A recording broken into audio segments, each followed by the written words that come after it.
this what we call tornado, which people call tornado, that comes and destroy houses, people call it tornado.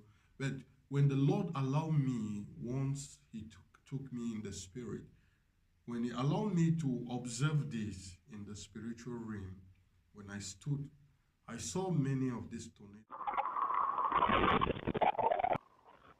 This is home security video showing a possible tornado ripping through Fort Myers.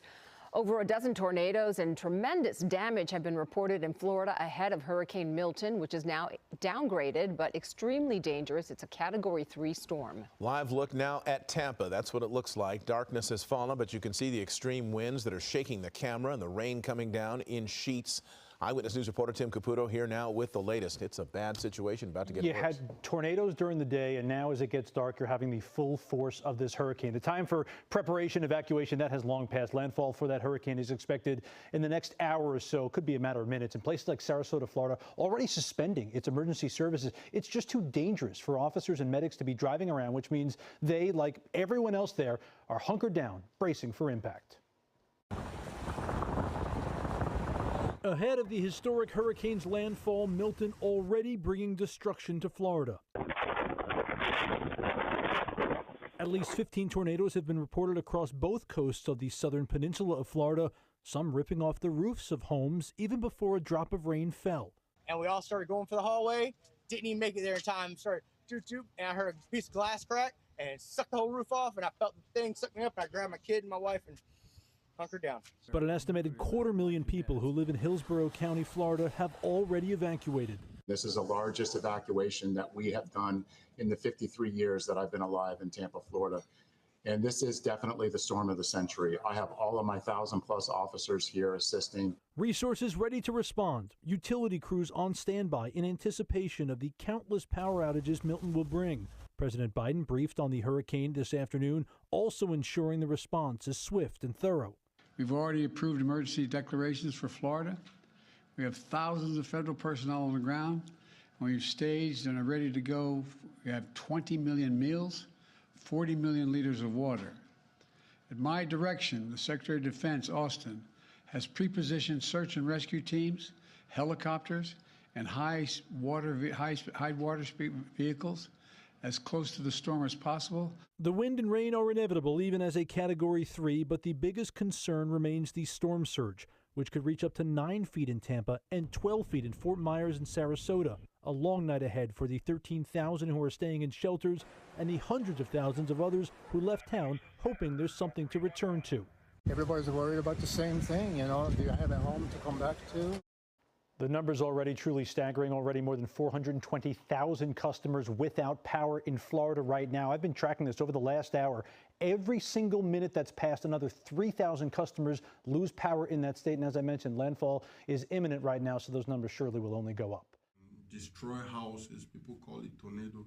But when the Lord allowed me, once he took me in the spirit, when he allowed me to observe this in the spiritual realm, when I stood, I saw many of these tornadoes, moving around. When I looked steadfastly, I wanted to go and touch, but somehow I was held back by the Lord. And when I stood steadfastly to look, it came closer to me. And when it came closer to me, I had this fear within me that, what is this? Why is it coming close to me?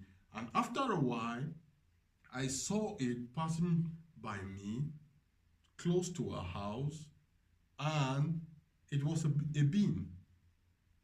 It was a beam. I don't know if it's from the kingdom of God or it's from the kingdom of darkness, but it was a beam that manifests itself in that form.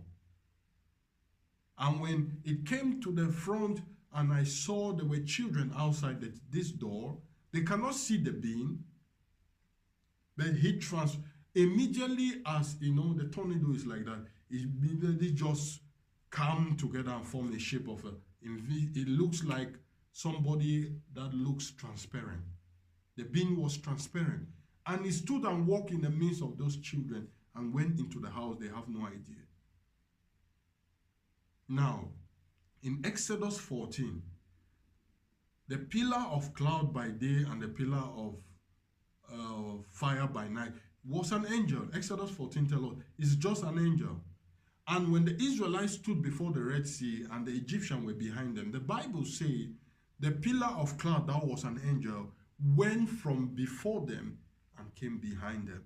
And it was having dual manifestation at that hour, darkness and cloud.